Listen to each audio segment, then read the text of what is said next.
This episode of Shaun of the South is brought to you by Case Knives, a tradition of my family dating back to my granddaddy, the fisherman, the woodcarver, and the Southern Baptist, who always said the best cure for idle hands is to build something. So keep your hands sharp with a Case knife.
My wife and I went to help my elderly Aunt Eula, hang her decorations every year. She lives in Georgia.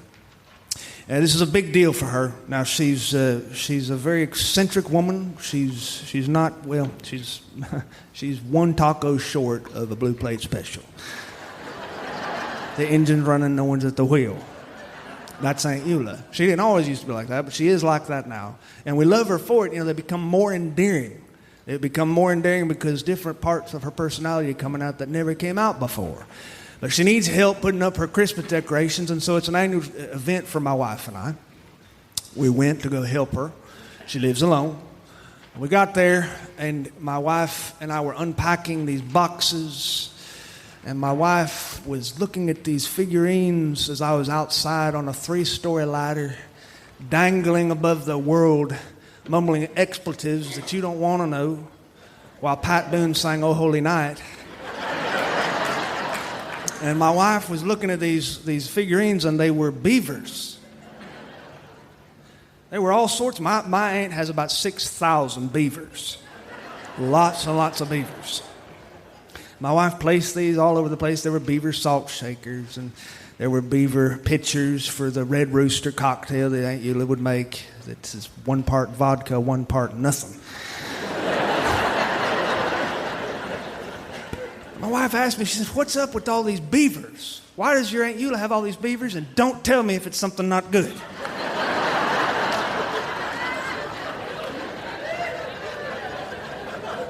She's an old woman.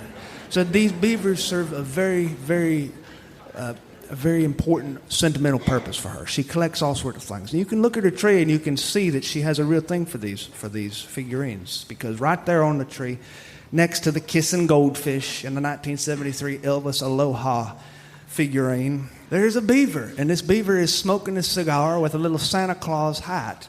He's got these long teeth, and he's just looking right at her like Rodney Dangerfield. Well, it was the Christmas that my father had just passed that we went to go live with my aunt and uncle.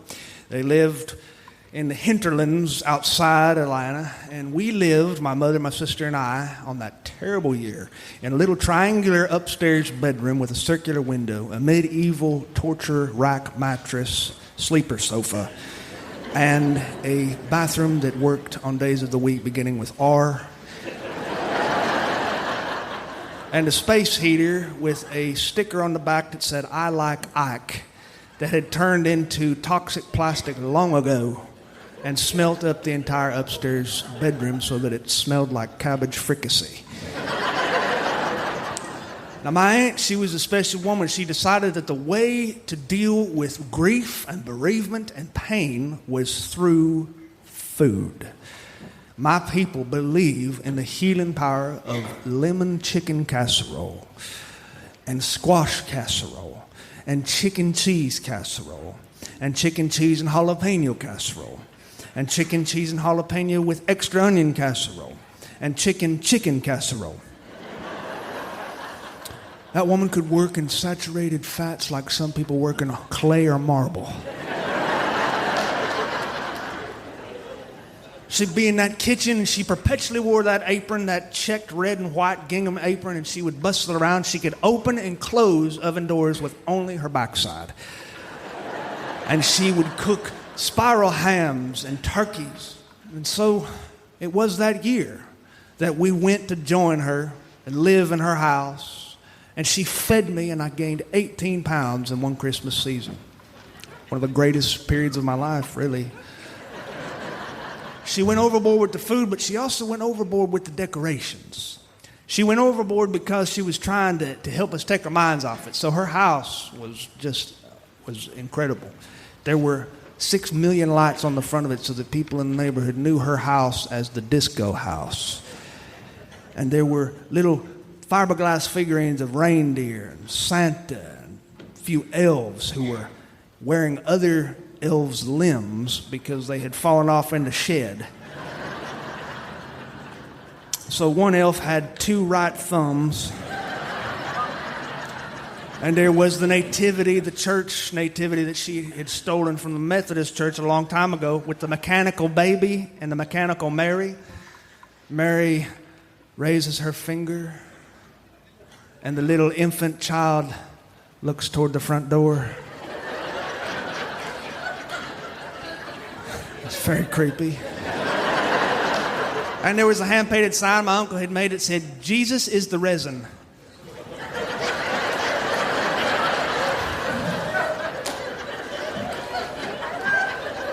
He dropped out of school in the 8th grade. But her coup de grace, her master stroke, was the ever-gleam Christmas tree made of pure aircraft mirror-polished aluminum. It was 7 feet tall, 8 with the star, manufactured in Manitowoc, Wisconsin. It was a tree like no other, the ever-gleam tree. If you got too close to it, you would have fine razor blade scrapes on your skin that would turn blue with corrosion. This thing we got from the Sears store. My uncle and I went to go pick it up in a box that was roughly the size of a Honda Civic. He was carrying this thing under his arm, and the cashier said, "That's a nice tree. You going to put it up yourself?" He said, "No, in the living room."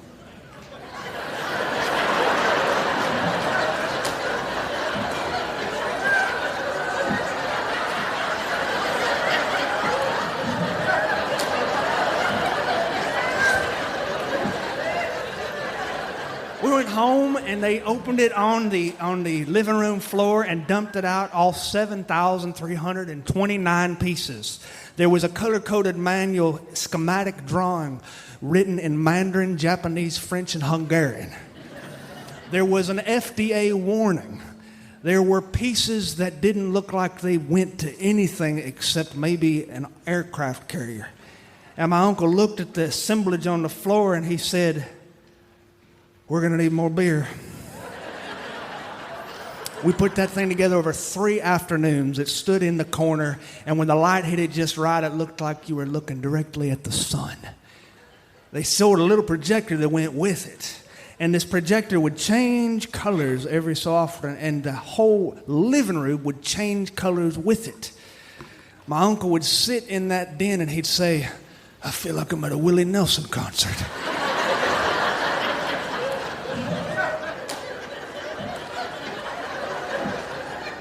Give me another beer.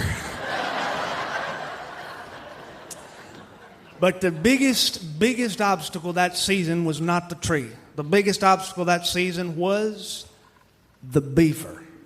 Now, there was a local beaver who my uncle had nicknamed Bobby.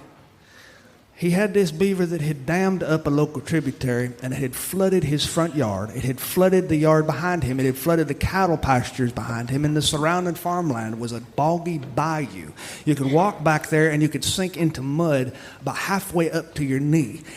Every morning my uncle would get up. He'd get onto his porch wearing nothing but his BVDs and his white wife-beater shirt.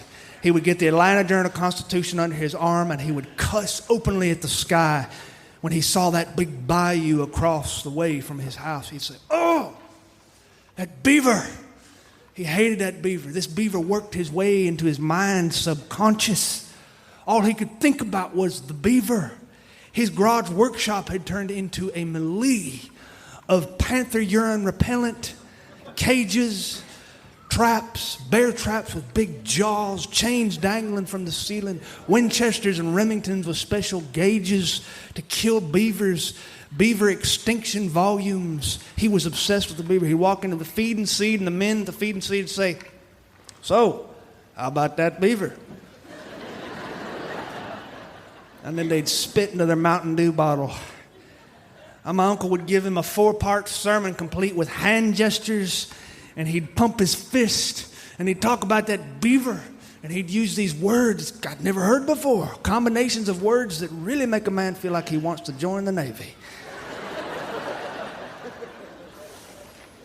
That beaver dominated his conversations. You could not ask him for $5 to go to the store and get a little bit of candy without him talking about the beaver. My aunt once said, she said, I'll be sorry when that beaver dies because he won't have nothing to do anymore.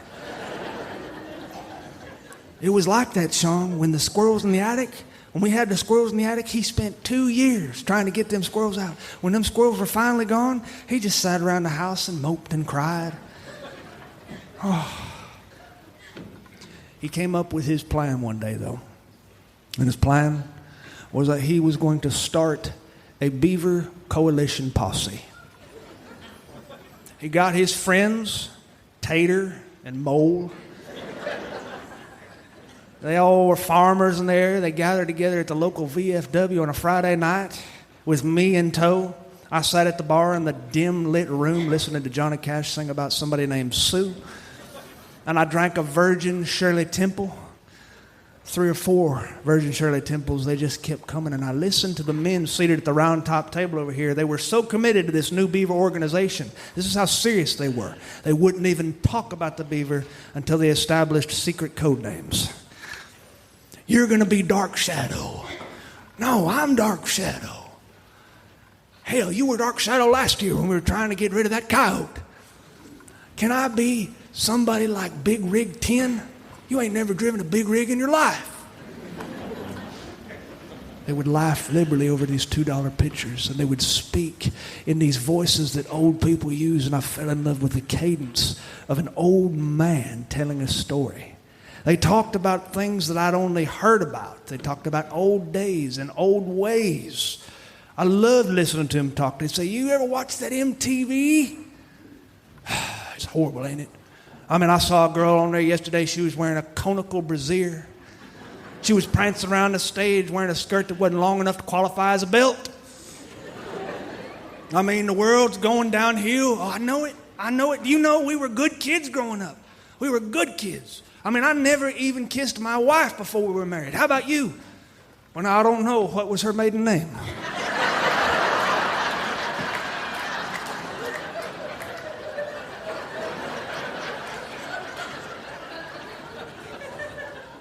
They were Sunday school people. They were people who were very committed to printing up the bulletins each week, to straighten the hymnals. They were good people.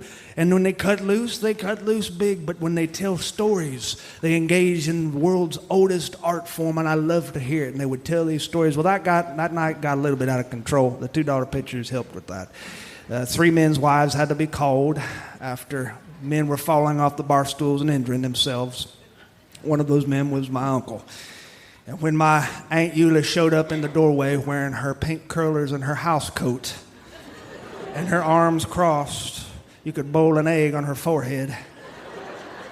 The bartender looked at my uncle. He said, "And you're worried about a beaver?"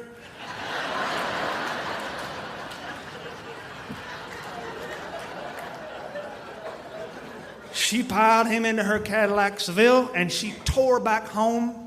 And it was the next morning when he was feeling real fine that we all went for our first posse walk. We walked through the muddy bayou, single file. The men were carrying their Winchesters, their Remingtons, and their Browning ironware.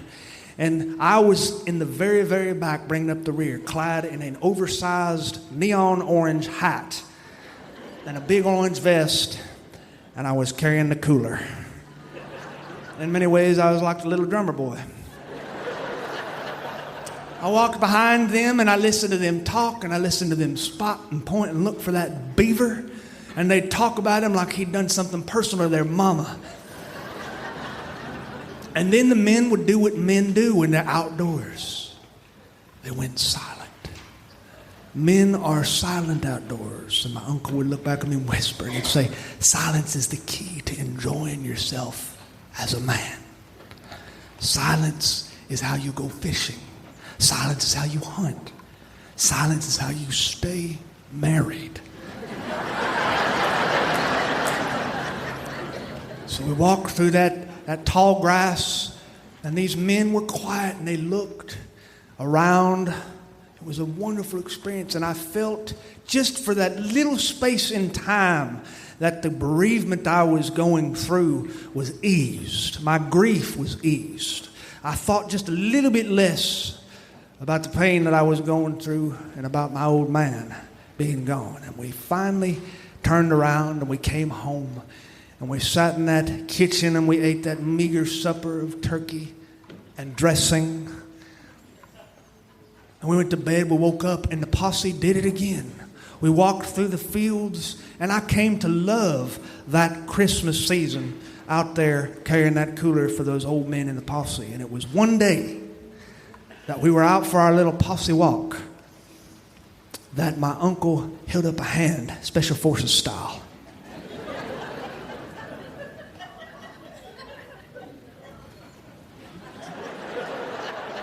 Everybody dropped to their stomachs. One man almost puked. Tater said, "What is it?" He said, "I see it." Mole said, "You see what?" He said, "I see Bobby." He said, "You're kidding me." He said, "No, there he is." And I looked, and there down by the creek's edge, sure enough, was an 85-pound rodent with 10-inch long yellow teeth and a waffle iron tail. He was munching on some twigs and a pine cone, and you could hear his... And my uncle started to cuss. He said, I got him. He's there. This ends tonight." And in that moment, I looked and saw that beaver in a new way. I had never seen a beaver before. A beaver is an impressive creature no matter what anybody tells you. They are North America's largest rodent. They get way, way bigger than 75 pounds. They get up to 100 pounds. Some have been documented 125 pounds. Now, on land, they look very uncoordinated and bumbling. But in the water, they are Michelangelo. These beavers are pure muscle. They use their tail as a big rudder. It spins them through the water. Their fur gets as slick as a catfish coat. And when they come up out of that water, they get up to their lodge. Beavers build more than dams. They build lodges that have multiple rooms in them. They have underwater exits. They have a chimney for fresh air. These beavers were incredible. He'd go into his lodge, he'd come back out, and he'd swim around like Mark Spitz. And I'd watch this beaver with my jaw open. And when my uncle got his rifle pointed, he trained it on that beaver. And I started to cry. I said, no, don't kill it. Please don't kill the beaver. And my uncle put his gun down and he held me to him. He held me real tight. And we both realized in that moment that I wasn't crying about a beaver at all. I'll never forget that. And he squeezed me. He said, okay. I won't kill that beaver. I won't kill him. I said, promise. He said, I promise. I said, oh, thank you. And all the men in the posse were looking around. They're going, what's going on? What's going on? My uncle said, get up. We're going home. And we plodded home. And when we got home, my uncle called a specialist in Dawsonville. The specialist was a man with a large red beard and a big old rusted truck with tires that were the size of the Lincoln Memorial. There were lights on the front of his truck that just blazed forward like the second coming of Jesus. He pulled in, he jumped out of his truck, his boots hit the mud. He said, I hear you got a beaver. He said, yeah, my uncle, yeah, but the deal is you can't harm him.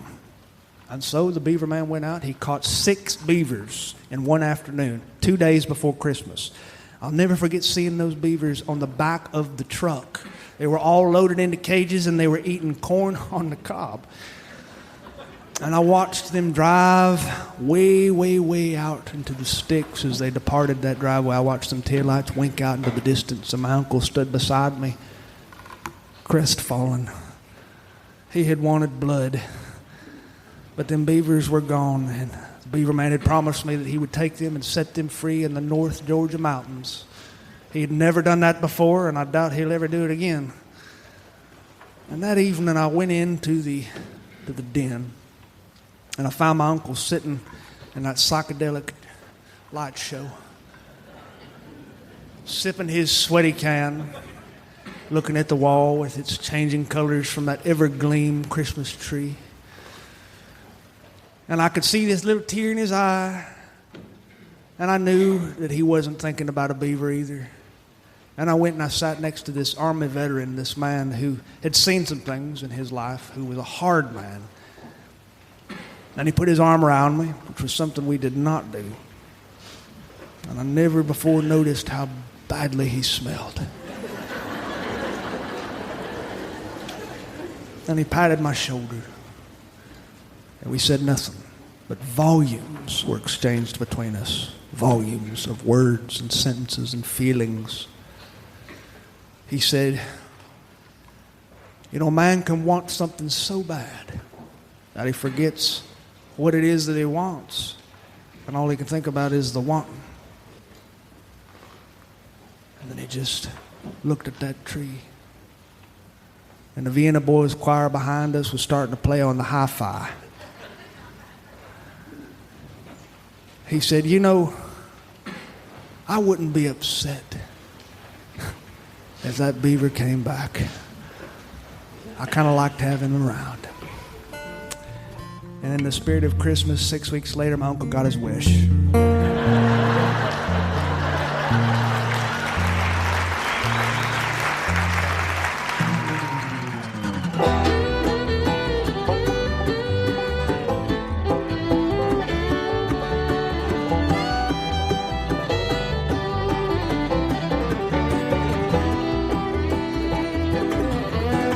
Let's ride out on the human highway.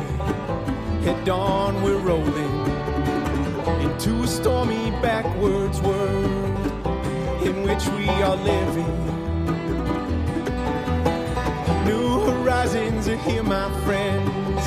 Winds of change, no time to waste. Through a broken rose-tinted lens, the American landscape. Broken glass, we'll pick up the pieces. Bad weather, not afraid to get wet. Challenge accepted, we'll take it. Perspiration, no sweat.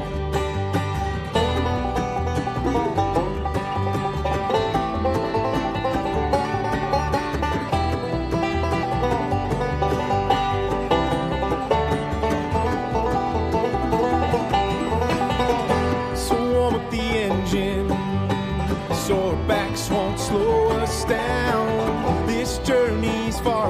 them over. We've lost too much ground.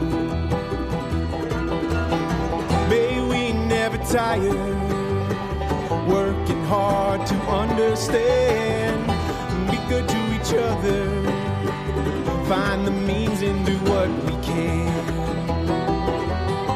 Broken glass, we'll pick up the pieces. Bad weather, not afraid to get wet. Challenge accepted, we'll take it. Perspiration, no sweat.